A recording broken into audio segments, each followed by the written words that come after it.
قال جابر رضي الله عنه فرق الصفا ثم كبر الله ووحده وهلل ثم دعا.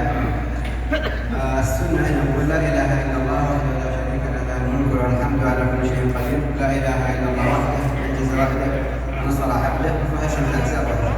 إذا يحفظ هذا الدعاء الحمد لله، ما يحفظ هذا الحمد لله يدعو بما يشاء، يدعو بما يشاء، ما في نفسه ما في قلبه، وبتعبيره وبلهجته وبكلامه بلسانه، إن الله سبحانه وتعالى لا يخفى عليه شيء. النبي عليه الصلاة والسلام في الحج وقف في 6 مواقف يدعو فيها دعاء طويلا. على الصفا دعا دعاء طويل عليه الصلاة والسلام، وعلى المروة دعا دعاء طويل عليه الصلاة والسلام، وفي عرفة من بعد الظهر إلى غروب الشمس، وفي مزدلفة بعد الفجر إلى غروب طلوع الشمس دعاء طويل، وعند رمي الجمار أيام التشريق الجمرة الصغرى والجمرة الوسطى يتقدم ويدعو. الجمرة الكبرى ما ليس بعدها، لم يوقف بعدها يدعو عليه الصلاة والسلام. هذه 6 مواضع يدعو فيها عليه الصلاة والسلام بمقدار قراءة سورة البقرة 2.5 مع أن في كل وقت يدعو عليه الصلاة والسلام، في الليل في النهار في الطواف في السعي، لكن هذه المواضع أطال فيها الدعاء. فهكذا تم عمرة صلوات ربنا وسلامه عليه ثم اتجه إلى الأرض. Ya, kemudian setelah Nabi SAW melaksanakan sholat di belakang makam Ibrahim, beliau langsung kembali ke rukun Hajar Aswad kemudian mengusapnya. Ini jika memungkinkan ya, kalau tidak memungkinkan ya kita tidak perlu untuk mengusap Hajar Aswad setelah sholat di belakang rukun Hajar Aswad. Kemudian di belakang makam Ibrahim. Kemudian setelah itu Nabi SAW langsung menuju ke Bukit Safa. Ya, ke Bukit Safa. Apa yang dilakukan ketika tiba di bukit tersebut? Beliau mengucapkan doa yaitu La ilaha illallah wahdahu la syarikalah. Tentu setelah bertakbir ya, La ilaha illallah wahdahu la syarikalah, lahul mulku wa lahul hamdu wa huwa ala kulli syai'in qadir. La ilaha illallah wahdah anjaza wa'dah wa nasara 'abdah wa hazamal ahzaba wahdah. Bagi yang menghafal doa tersebut atau membaca silahkan, itu tentu sangat baik. Tetapi bagi yang tidak hafal, apa gantinya silahkan ganti dengan doa sesuai dengan keinginannya. Kemudian beliau menyampaikan bahwa Nabi SAW berdoa panjang itu pada 6 kondisi. Kondisi pertama ketika beliau berdiri di Bukit Safa, beliau berdoa panjang. Kemudian ke Marwah, di Marwah juga berdoa sangat panjang. Ini Safa dan Marwah 2 ya. Kemudian kondisi yang ketiga ketika Nabi SAW wukuf di Arafah, itu dari siang sampai terbenam matahari beliau berdoa, memohon kepada Allah, meminta kepada Allah.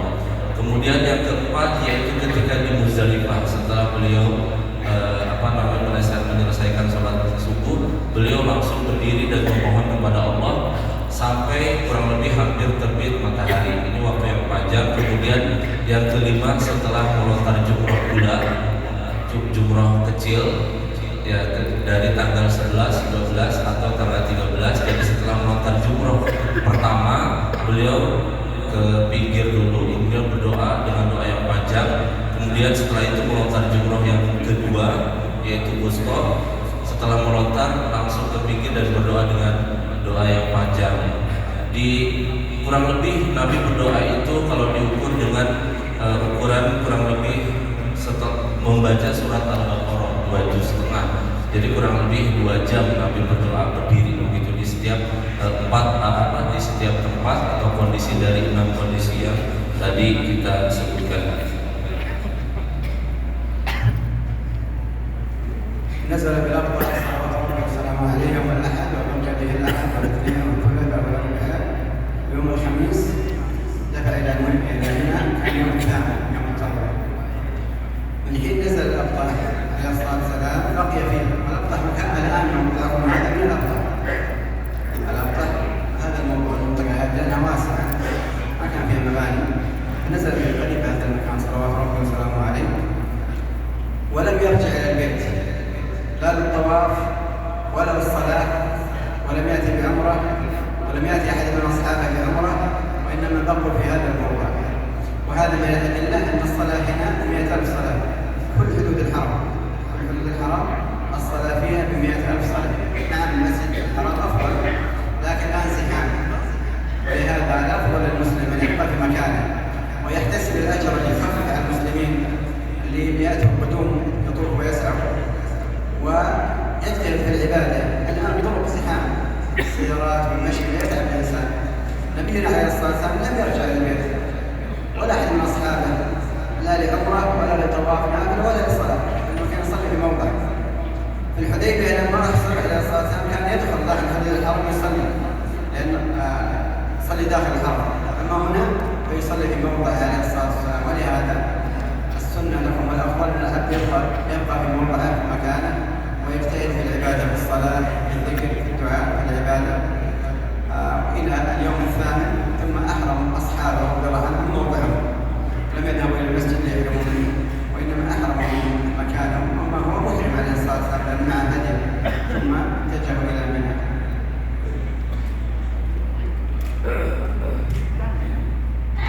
Ya, kita kembali ke pembahasan bagaimana praktek Nabi SAW setelah beliau melaksanakan tawaf dan sa'i. Beliau langsung menuju ke satu lokasi namanya Abqah yang dijadikan tempat tinggal selama menunggu kurang lebih 4 hari menunggu untuk melaksanakan hari tarwiyah. Kemudian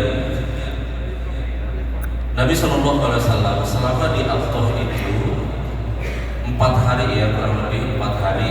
Beliau selama 4 hari itu tidak pernah ke Masjidil Haram lagi untuk tawaf ataupun sholat, dan juga tidak memerintahkan para sahabat-sahabatnya yang ikut untuk ke Masjidil Haram, baik untuk sholat ataupun untuk ibadah yang lainnya, tawaf namanya. Ini menunjukkan bahwa keutamaan 100.000 sholat itu mencakup semua tanah haram, ya, bukan hanya di Masjidil Haram. Jadi Nabi SAW tinggal di tempat tinggalnya, melakukan ibadah di situ, dan beliau dalam keadaan ihram tidak pernah kembali ke Al-Bait. Kemudian ini juga bisa kita praktekkan, ya, apalagi kondisi sekarang ini Masjidil Haram sangat padat. Maka dengan kondisi tersebut, ya kita bisa ikut Nabi SAW, tinggal di tempat tinggal kita yang di hotel, tidak perlu kembali ke sana kecuali kalau memang ada lokasi atau kondisinya longgar gitu. Kemudian salah satu bukti bahwa keutamaan 100.000 kali sholat di tanah suci itu yaitu ketika Nabi berada di Hudaybiyah. Hudaybiyah itu perbatasan antara tanah halal dan tanah haram. Ketika beliau aktivitas di luar tanah haram, kemudian tiba waktu sholat, beliau melaksanakan sholatnya hanya masuk ke tanah haram, bukan pergi ke masjid. Ini menunjukkan bahwa keutamaan tersebut mencakup seluruh tanah haram. Jadi beliau ditegaskan kembali, beliau selama dari tanggal 4, 5, 6, 7, 8 itu hanya berdiam diri di tempat tinggalnya. إن شاء الله غدا نكمل أعمال يوم التروية وعرفة وما شاء الحج. أسأل الله عز وجل أن يحفظ الحجاج في حلهم مثل حالهم، وأن يرزقهم حج مبرور وسعي مشكور وذنب مغفور، وأن يعيدهم إلى أوطانهم سالمين غانمين، وأن يحفظ ولاتنا وبلادنا وسائر بلاد المسلمين من كل سوء ومكروه. والآن نأخذ أسئلة نجيب عليها نستطيع. Ya, sampai di sini dulu penjelasannya. Insya Allah besok kita akan mengenal